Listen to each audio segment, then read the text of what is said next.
I'm so excited to have you here. Do you mind telling the crowd a little bit about yourself?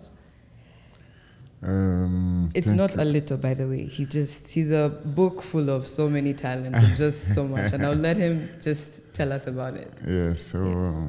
I'm a Carlos Takam, the international boxer heavyweight. I have like 5 titles: WBC silver, WBF world champion, WBO Africa, and IBF international. Nice, nice. So what inspired you to start boxing? What inspired me to start boxing? Yes. So, my story is with the boxing a long story. Because, like you know, like I always say, I start boxing late. I was 22. 22. Yes. And for me, it was just joking, like to say to my friend, I'm a boxer, just like that. Yeah. So after 8 months of boxing, I was Africa champion. Just 8 months. Yes, just Wow. 8 months. Okay. And then after 1 year boxing, I went to the qualification to Olympic game. I win. But I have a feeling you had it ever since you were young. You can't tell me it just came when you were 22. Yeah, no, I was when I was young. I liked to fight, but it was just street fighter, you know. Okay. You were one of the stubborn kids, from what I Yes, understand. exactly. It was just street fighter. So one day my friend told me, "Yes, Carlo, you know, you can practice boxing because you like boxing. Because I like to watch boxing on the TV. I would like to watch Mike Tyson, Evander Holyfield, Muhammad Ali, or George Foreman. That was my hobby. I like boxing. Okay. And my friend told me, just go practice boxing. I always say, no, I don't want to do boxing, man. It's not for me. I don't like it, you know. He said, just go do it. So one day I said, okay. One day in my close in my college, I have a gym, boxing gym. And one day I go there to ask the coach, to ask the owner, like, yes, I would like to make boxing here. He said, really? I said, yes. He said, okay. He told me, come next week to start. I said, okay. And then next week I come, he gave me all the equipment, the glove, the shawl. He said, so you're going to start today. I said, really? He said, yes. That's how I start boxing. Wonderful. That is very inspirational. So I'm guessing you're still doing it till this age. Yes. Okay. So what keeps you motivated? Like keep going where you wake up and you're like, despite my age, I don't care if I'm 30 or 40, I'm just going to keep going because I'm sure there has to be something within. Yes, I know. You know, what make me keep going? That's a big question. You know? It's a bit personal. Yeah, I cannot really tell you what make me keep going because I have that motivation in my head.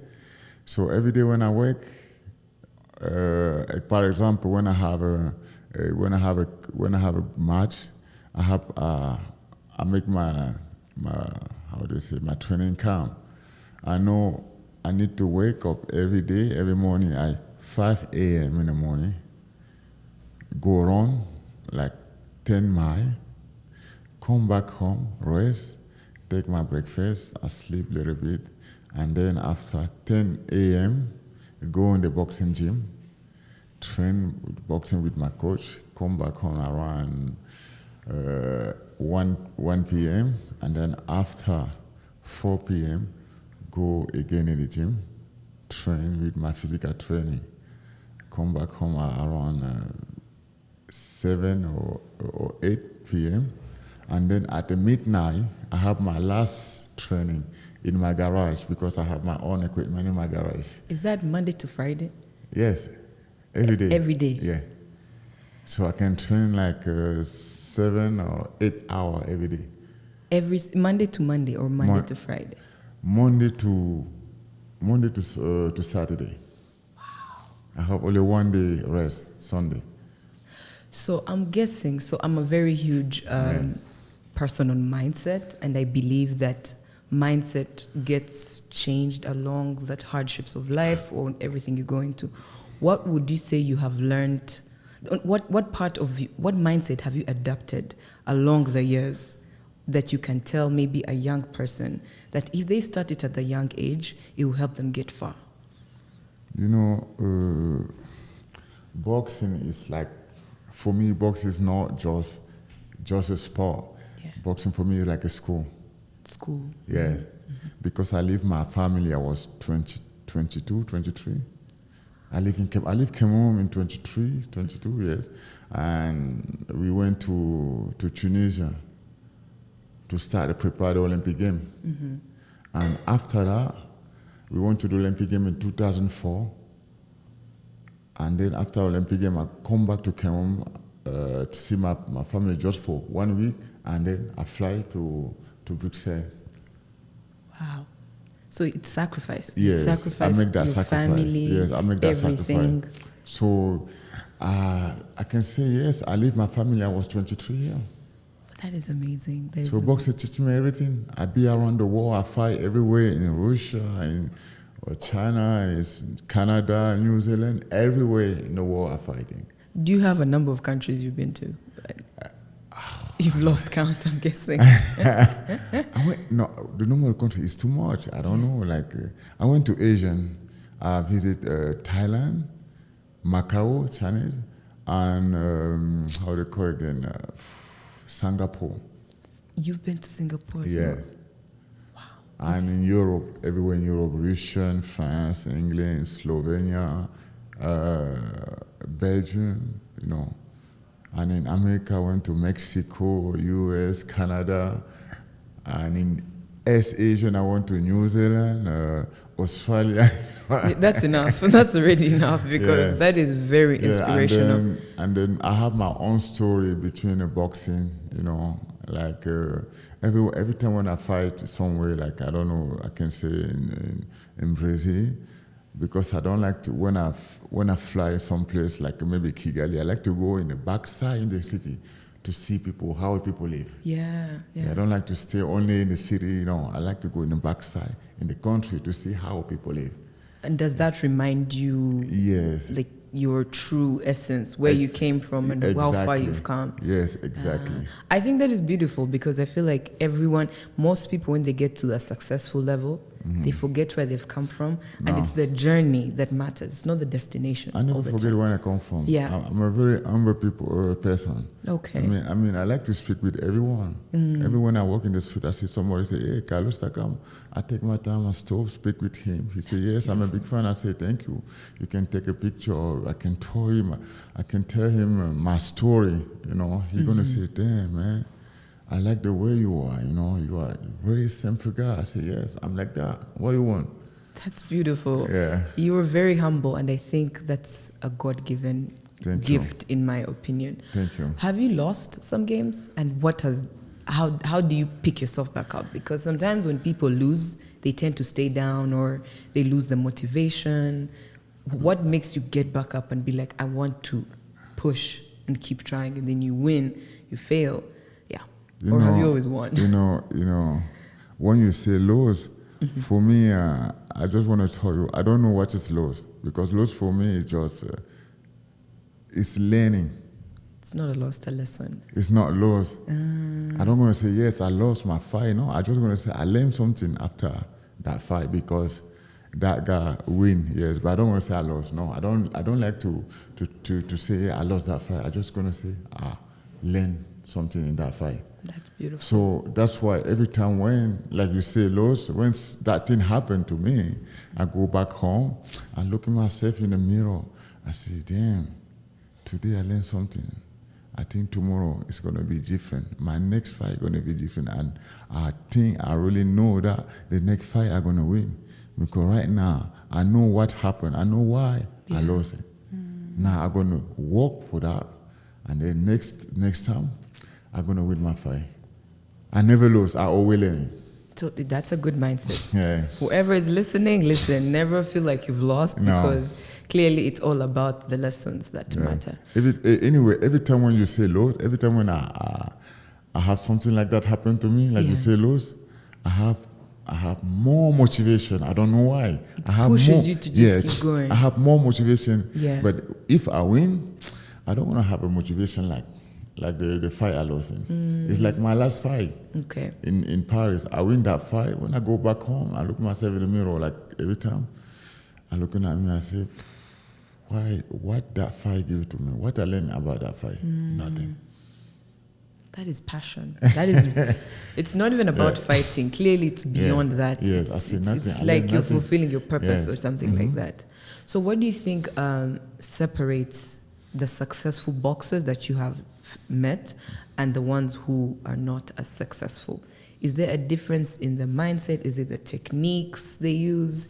Is there something? I think it's a determination. Yeah. Yes, it's a determination. Because, every time in the boxing, when somebody lost, like you say, lost a fight, he gonna be, he gonna be lost in his mind. He gonna say, why I lost? I trained for 3 months and then come for one fight, I lost it. I don't like, Yeah. And then when you start to thinking like, oh my God, that fight I was supposed to win, now I lost that fight, how am I gonna do? When you start to think like that, you're never gonna go far. You're never gonna go far. Every time when you lose, just take a time, see what happened, see what you do wrong, or see what you do good. Just work in that, and the next fight, you're gonna win.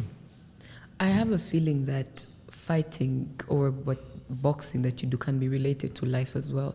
Because in life, when you don't learn a lesson, it keeps coming back until you learn and you correct it. Exactly. It's going to keep happening, It's the same which is thing. the same thing. Yeah, it's like a business. Yeah. It's like a school. It's like everything. Like that. Boxing is like that. It's like everything. So it's an attitude you have to apply to all areas of life. Yeah. It's you fall, you pick yourself back up. Exactly. You lose, it's not losing, it's learning. Positive attitude. The attitude, yeah. Positive, every time positive attitude. Every time when I wake up in the morning, I have my video, I start to read and I start to repair the positive vibration. Yeah. I'm going to say, I'm a best. I'm a winner. I'm a champion. Like that for 1 hour. It's going to come in my mind. I'm going to have that power in me. And then the next time when I'm going to see somebody in the ring, I'm going to say, brother, I'm sorry, but today is my day. Today I'm going to win that fight. I don't want to leave you no excuse. That's no excuse. Can you believe some people don't believe in affirmations? Really? I've done it. Some people don't believe affirmation because the thing is, the guy, he want to make the affirmation like for 2 days. He think he's going to work only for 2 days. Yeah. No. He think he's going to work for one week. No. He think he's going to work for 1 month. No. Yeah. It's my affirmation work for, I start the affirmation after something like 9 months, I begin to see the result. 9 months. Yes. Wow. Every day. On my YouTube, I talk about Make me believe in myself. Yeah. Make me say, yes, Carlos, you can do everything you want. And you can stuck to it. Yes. And then I start doing affirmation every day. Affirmation every day. And then everything started to work like I want. I was like, wow. Affirmation. The thing you need to know in your life is you need to have a discipline. For everything you do. Discipline. Like I told you, I wake up in the morning, 5 a.m. training. After I come back home, 9 a.m. training. After that, 1 a.m. training. After that, 9 p.m. training. After that, midnight training. Discipline every day. Consistently. Yeah, you have always done it for years. Because they say if you want to have something you never have, you need to do something you never do. Do you have a favorite book? Because I feel like you read. Like some of the lines you're using, I've seen them in some books. So feel free to share with people what books that have helped you get to that strong mindset. Mini book. Oh my God. You should have like one. That's your favorite. Right now, I read some book. They call shit, I forget the name. Oh my God, I forget that now. I'm going to text you. Okay. More of the story is people need to read books. Yeah, because you need to read books, seriously. I was having a conversation with someone the other day and they were like, I believe I'm going to be successful because I believe so. I'm like, no. To be successful, you have to imitate the great. The great have left free information out there. It's in the books, it's in the podcasts, it's in the affirmations you do, what they teach you to do. But human beings, we are our most enemies. We don't want to do these things Anyway, that help us. I learned something in my life, and that's really true. So the thing is, if you have a friend of you, all your friend is a lawyer, one day you're going to be a lawyer. All your friend a businessman, one day you're going to be a businessman. All your friend a football player, one day you're going to be a football player, because it's depend if you... Environment. If your environment. If you have a friend is a killer, one day you're going to be a killer. If they're alcoholics. Yeah, it's like that. It's work like that. That's how it was working. Yeah. Yes, that's how it's working. Okay. So how would you say, what do you think is the problem in the generation? Because I feel like you are more of a mature person. Like your age is different from the young people who are trying to get in your footsteps. What do you feel like the people in your generation had that we are lacking? Like the millennials, that's how I call them, or Gen Zs. I feel like we're a bit soft. What's the difference? The difference is a new generation now. Yeah. We have everything. Everything is connect. It's Everything is connect. We have everything now, the new generation. People don't want to work. In my time, we have no shit. Nothing. It's my time, we have nothing. No Facebook, no Instagram, no internet. No WhatsApp, nothing. No chat GPT. No chat, yeah. Nobody wants to think right now. Everything is connect. Everything is easy, you know. Yeah. Some young guy are going to say, okay, I'm going to open my company in 2 years because I'm going to go in the Google, find how to, because you have everything in Google. You're going to click in Google and say, yes, Google, can you tell me about this? And the Google going to tell you everything. No, ChatGPT, literally, Yes. you go and you're like, make for me a business proposal. It creates. Yes. But the other person who has put in the hard work, they put in the strategies, they put in this one doesn't work, now I need to change this. It's going to be different. Yes, technology is good. Technology is good, but I feel like it's making lazy. Yeah, you're right. It's making people get lazy, because in my time to have something, you need to work. You need have to find think. it. Yeah, you have to think, you have to plan everything. Right now, you have a website. You're just going to say, okay, I'm going to do that. You go click on the website, write everything, and then the website gives you all the solution. Yeah, that's Everything is easy, and get people lazy. And the problem I feel that's there with laziness is that it kills that beautiful flower that everyone has, which is creativity. The creativity in people is going to die because I know this machine can work for me. Why do I have to do it? So sometimes I like to talk about technology because I worry. I'm like, are people going to still be successful? Will the success number become smaller? Yeah. Because now it's going to require people to put in their creativity, again, use technology to make something good. But then people in your generation, you had to think, you had to put together, you fail, you put all this, and then it comes together. Yeah. So that's why I touched on it, and I'm like, we need to see where these things go. Yes, technology is good, but we need to... Yes, exactly. Yeah. Technology is good, but I just want to say, but something is not good, it's technology that the technology get people lazy. It's easy with the technology to have some work get done. You're right. You know, you're not going to really do everything to do everything to get your work get done. You're just going to have everything set up and then write everything and say, okay, I want to know, like today, if you want to know, like, what is the capital is in Norway? You don't need to think, you just want to go in the Google capital Norway, click, and then you see. In my time, you don't have all that shit. Yeah. So, but to get back to your profession, so we kind of went into technology, but that's the day and age we're in. How do you handle crowds? Like, you're in the zone, you try to win, you're in that I am the greatest Carlos there is, those affirmations you do. But there is a crowd of people outside. How do you shut out the noise? Do you shut it out, or does it motivate you? I'm going to tell you some story. I always, every time when I pray, in the morning when I pray for my family, my daughter, my friend, and all the people who support me. And then in the end of my prayer, I pray to my enemy and all the people who don't like me. Because when I have a fight, when I go to fight, when I'm in the ring, I have two different people. The guy, they say, yes, Carlos, go, win that fight for us. And I have another guy, they say, that guy is a piece of shit. He's not going to win, he's going to lose. We want you to lose. So my friend, my family give me that motivation, that power to go fight and win. My enemy and that people, they don't love me. They get me angry to prove them I can win that fight. You're going to see I'm going to do it. I need that both thing to win my fight.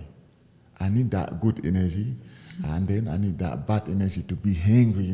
But good anger. Yes. Good anger. I need that both to win my fight. I love that you've touched that, because people take anger like it's a bad thing. No. And I'm like, you can use it to motivate you. Exactly. Yeah. It's a good thing, but people doesn't know that. It's a good thing. You need to have that. Yeah. If you don't have that, you're not going to win. That's true. You don't want to win. You need to have that. That thing.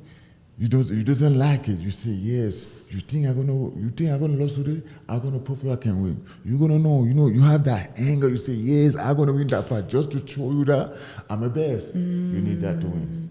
But again, I would believe you focus more on the support system more than the haters. Yes. So if you're listening, the lesson is, don't listen to your haters as much, because I feel like we put so much energy. Like, this person doesn't like me, I'm going to pay them back, I'm going to do this. No, notice them, keep it pushing, and focus on the support system. Yeah, exactly. Count your blessings. That's the word. But okay, so what advice? I'm sure your profession is not out of league. Yeah. I don't think in Rwanda we have a lot of boxers, but across the world, whoever will watch this, what advice would you give the people who want to become like you? Because I'm sure you have young fans, some kid in somewhere down there who wants to become like you. Give them like 3 tips that they can walk through to get to where you are. Dream. Big. I'm a dreamer. Dream. I remember in Africa when I started boxing, I watched that fight between Mike Tyson and Francois Botha, that big fight. After the fight, I was so excited. I told my friend, bro, you know what? One day, I'm going to fight Francois Botha or maybe Mike Tyson. My friend told me, Carlos, stop dreaming. 10 years after, I fight Francois Botha. The same time, I told my friend, you know that place in Las Vegas, that place we always watch the boxing, they call MGM Grand in Las Vegas, that big place, that big place. You have Mike Tyson, Muhammad Ali, they fight in that place. I told my friend, one day I'm going to fight in MGM Grand like a main event, not just like a boxing. They told me, Carlos, stop the dream. And then 30 years after, I fight in Las Vegas in MGM Grand like a main event. That was my dream. One day I called my friend, I said, bro, you know what? One day I'm going to play the big movie in Hollywood. I'm going to be like movie star. They told me, Carlos, stop the dream. No one should stop you to and dream. Then I play in one of the big movies. It just get out now. It was like 1 month ago. I was in the premiere in LA. I play in a movie. The name of the movie is The Big George. It's about a story. George Foreman. So you know George Foreman? George Foreman. I've heard of the He's name. a boxer. He fight with Muhammad Ali in Kinshasa. Oh yes, I know. Yes. Yeah. It's I him. should know this. So I play. I play in that movie. The movie is The Big George, and I play Joe Frazier, another boxer, legend boxer. They call Joe Frazier. He fight with Muhammad Ali. He fight with George Foreman. I play Joe Frazier in that movie. That was my dream in Africa. I call my friend. I say, I make my dream my dream happen, brother. I play that movie. I fight in MGM Grand. I fight with Francois Botha. And I have another dream I need to achieve. The other one was to meet Denzel Washington. Don't tell me. Yes. No, Matt. No. I do it. I really want to as well. I do it. Wow. Because why I'm going to tell you the story? The story is, I built a school in Africa for the kids in Cameroon, primary school. And then in my mind, I said the next step is to build a college. And because I like Denzel Washington, I like to listen his speech motivation.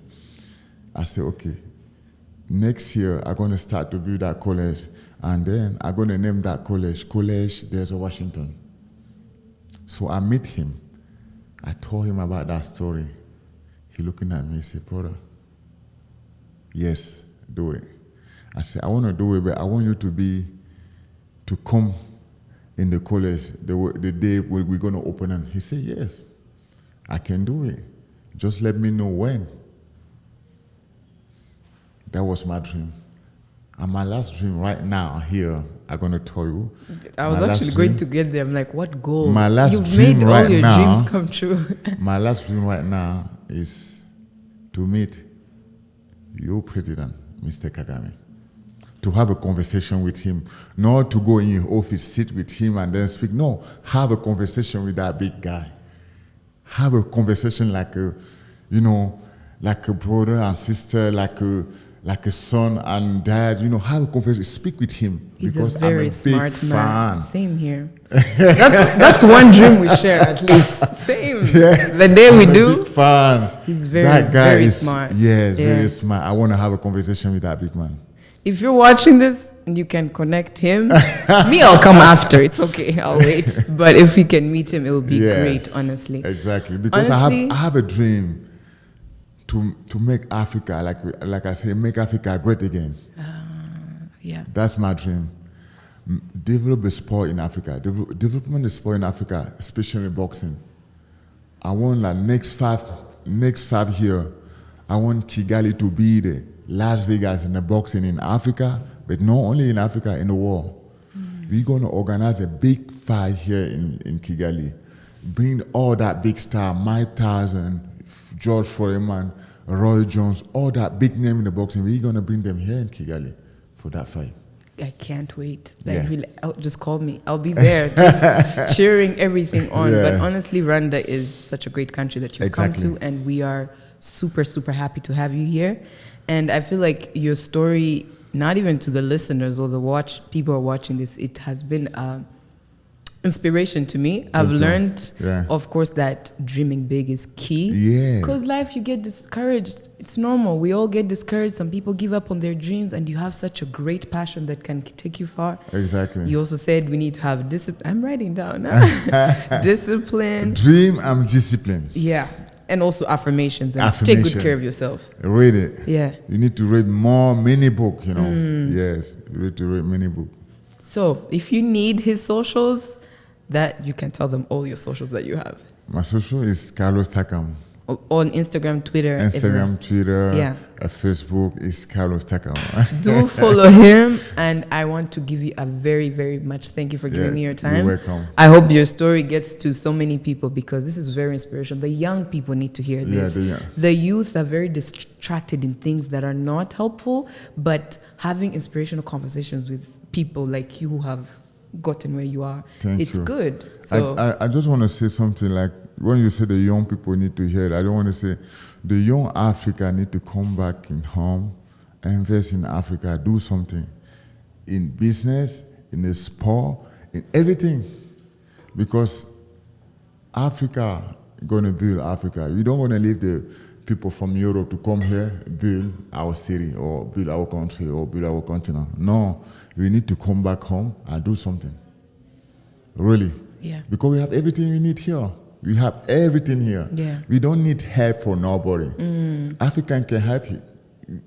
I mean, we don't need help. Because every time we say, they say, many organizations are going to say, we're going to go to Africa, help Africa. No, we don't need that help. The thing we need is education. That's it, education. This is also considered education, by the way. Yeah. But you're right. Listen to him because it's true. Africa, we have so much resources. We have so many things going on. And what you're saying, I completely agree. We have come to the end of this. Thank you so much for being here. I appreciate it. Thank you. And if you need all his socials, it is Carlos Takam and I'm Belise Umuhoza. And it's been a great, great pleasure. Thank you once again. Thank you, everyone. Yes.